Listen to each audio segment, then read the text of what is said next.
Let's welcome in former Canucks Assistant General Manager and NHL Executive, Mr. Laurence Gilman. How are you? Well, thank you. How are you guys today? Yeah, Good. We're okay. Let's start on the game last night. What did you make of the game? Well, considering that the players showed up in the morning, seemingly for their morning skate, to learn that their best player, arguably, and the engine that drives their team, is gone indefinitely on personal leave, I was incredibly impressed with how the team clearly collected themselves and came out of the gate, not just by the fact that Quinn Hughes scored in the first minute of the game, but by the fact that they put in a solid 60-minute effort. I don't think that anyone could fault how they played or how hard they played from the opening whistle to the final horn. I will say, though, there were aspects of their game that I didn't like. In particular, some of the defensive lapses that occurred. Quinn Hughes gets caught cheating in the neutral zone, which leads to the Rangers' second goal. And I just thought their overall defensive structure was a little bit lapsed on a number of occasions. But by and large, considering what they've had to deal with, when you layer that on top of not having Brock Besser, their number one scorer, in addition to their top center, seemingly top center right now, as well as Thatcher Demko.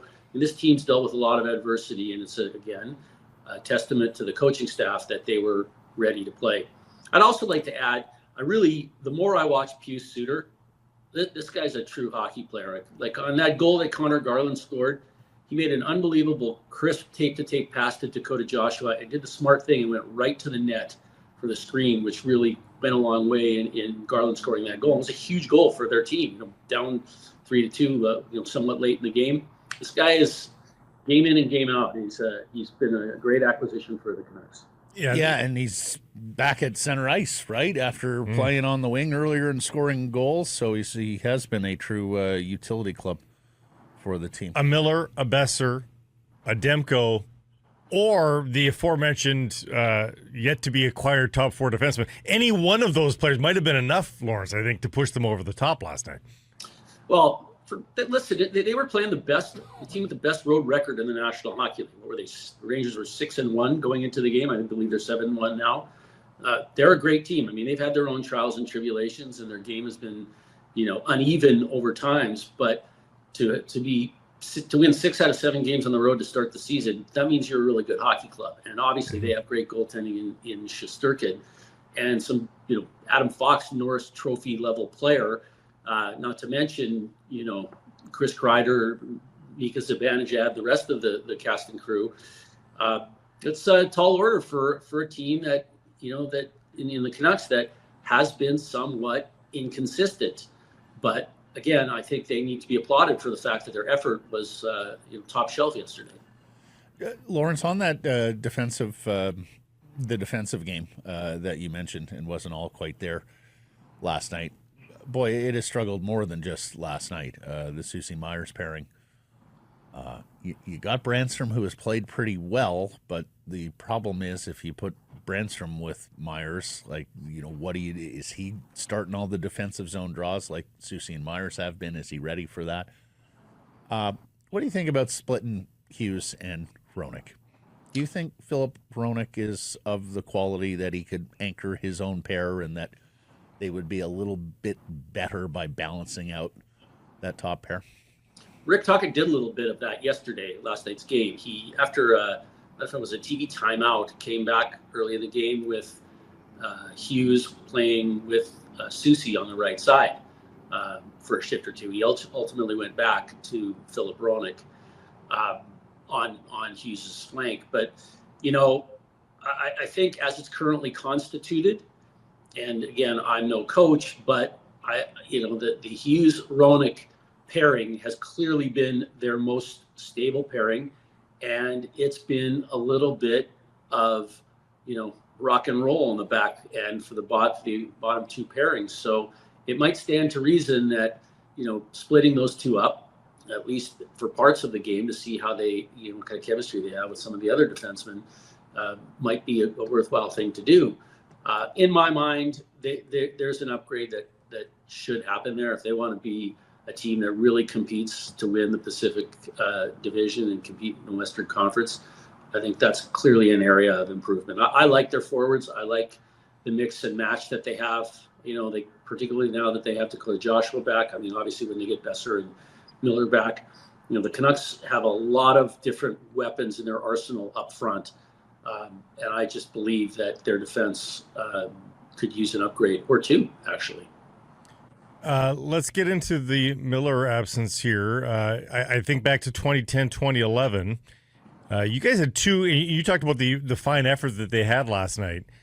You guys had two major things to overcome in 2010, 2011 in particular, in that in November, Rick Rypien took his second leave of absence from the team, and in March, they witnessed the accident for Manny Malhotra on the ice.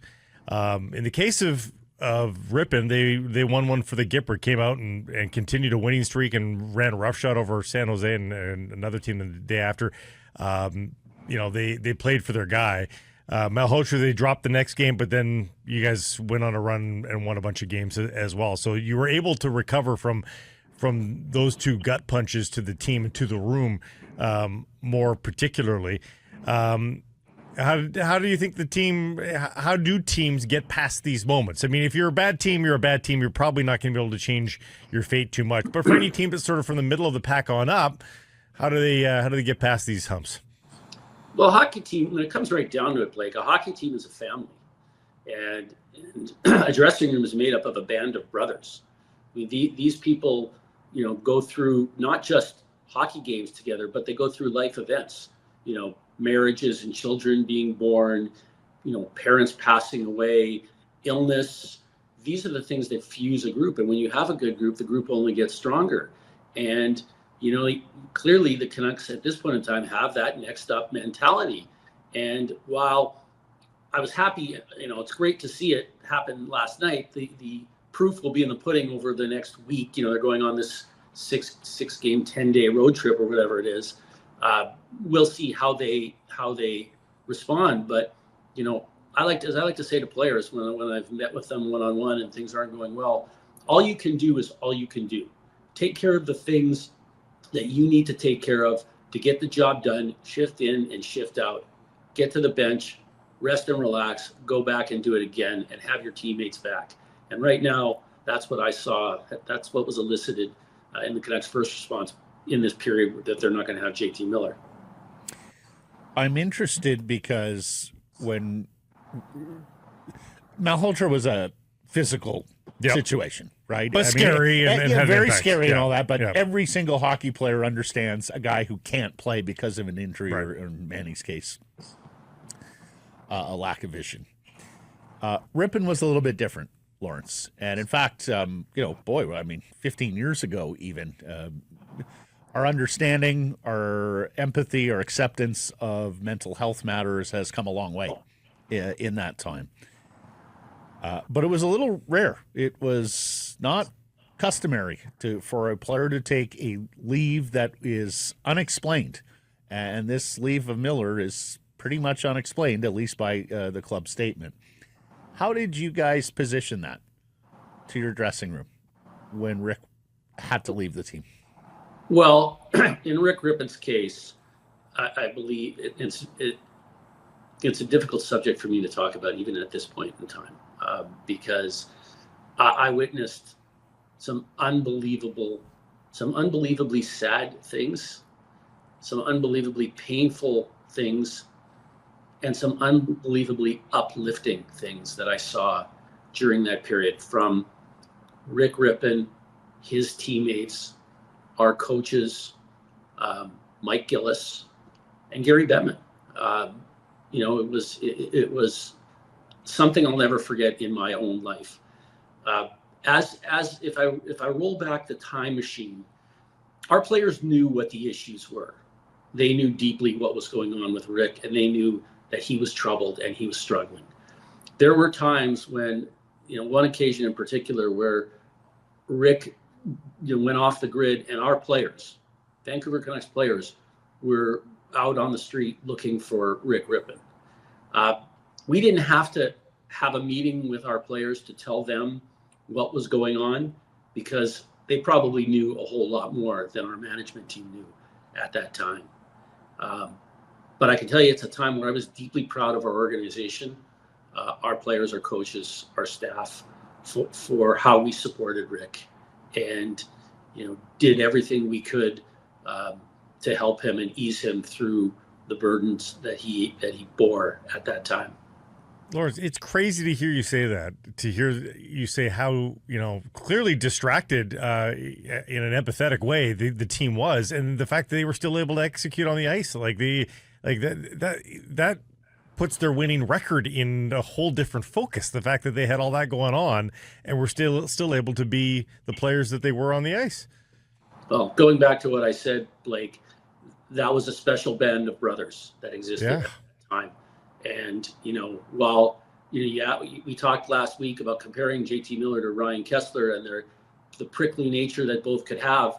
The one thing I would say about, our group at the time, and Kesler was the conduit in this context, as tough as things might have gotten between them, they knew at in every instance that when they were going to war, Ryan Kesler was going to be one of the most dedicated soldiers that was going to be with them, alongside with them. So it was a great group. And, by the looks of what I've seen thus far, the current constitution of the Vancouver Canucks has a very similar vibe going. And that says a lot for the group. And it's a great thing for Canucks fans. I want to ask you a question or two about this head coach, Rick Tocchet, who you've told us in the past you worked with in Arizona. And the way he has messaged on player injuries in a couple of occasions. Last year after the playoffs, Elias Pettersson basically outlines a knee injury as to why his production slowed in the second half and through the Stanley Cup playoffs. Rick rather curtly said, well, he's got tendonitis. On Sunday night, JT Miller's benched. Tocchet is asked if he's hurt. He says no, despite the fact earlier in the week Miller had mentioned, to Ian McIntyre that he was fighting through something, and we had seen that with him not taking face-offs earlier in the year and having played just the one preseason game. He has talked about this coach, there are days you're not going to feel great. You have to push through. He has talked about he doesn't like when guys take maintenance days and miss practice. How tough is too tough?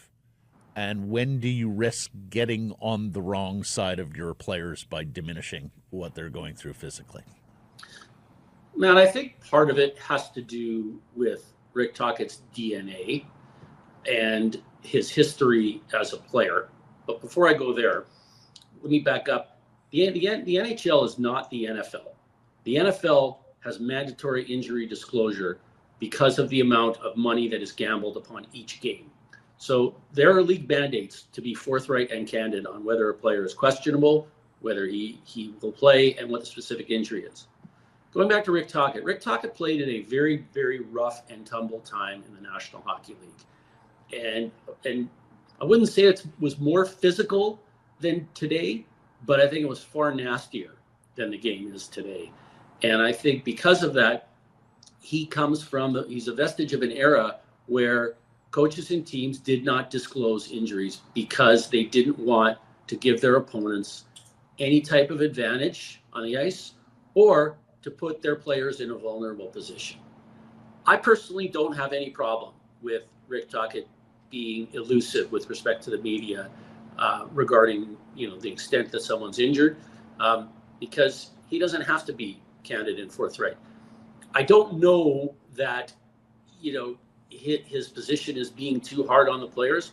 I will say, if that is the case, that's something that people should be cautious about, because I have seen in the past and experienced, and I think the Canucks have experienced in the past, when coaches are, when players believe that coaches don't have their back or they're overly hard on them, players shut down. And when players shut down, they're not performing at peak efficiency. That leads to losses, and that leads to either, people losing their jobs or being traded, if as the case may be. And I hear you on Tocchet.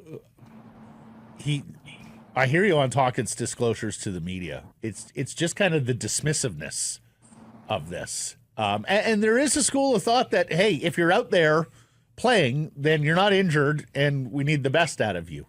But it's just, it seems he's been dismissive. And of course, then there was Thatcher Demko, who insisted on speaking to us directly. And as you know, it's the same policy back when you were here.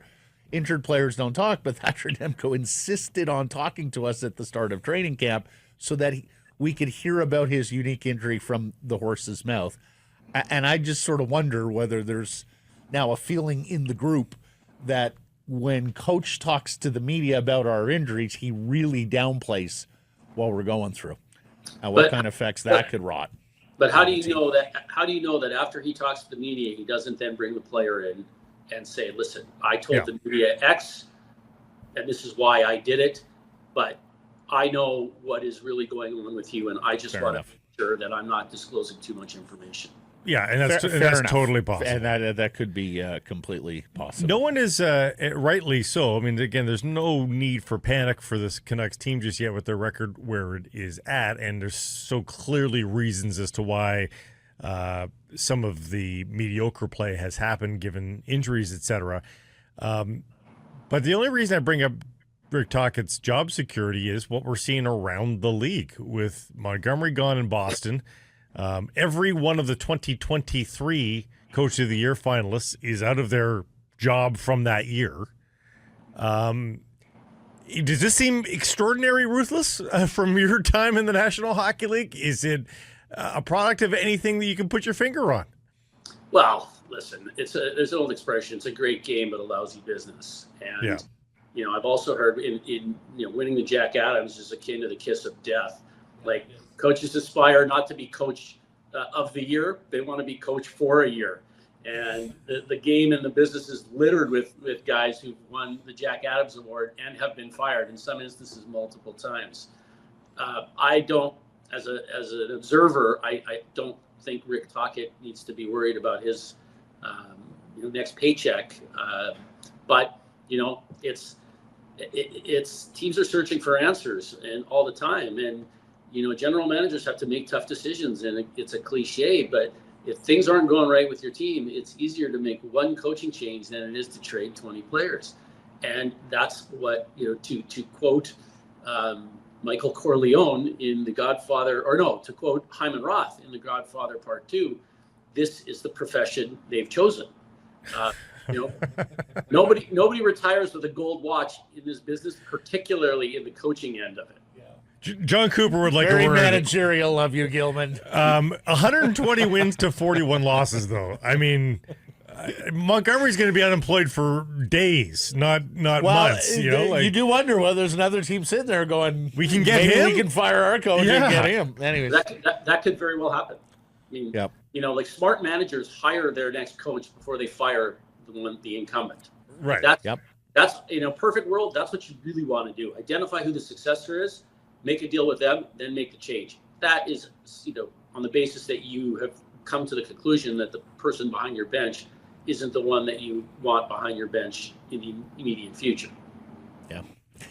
Awesome stuff, Laurence. Yeah, really you're away next week on U.S. Thanksgiving visiting family. Thank you for this, and we'll catch up a couple weeks down the road. Thanks, guys.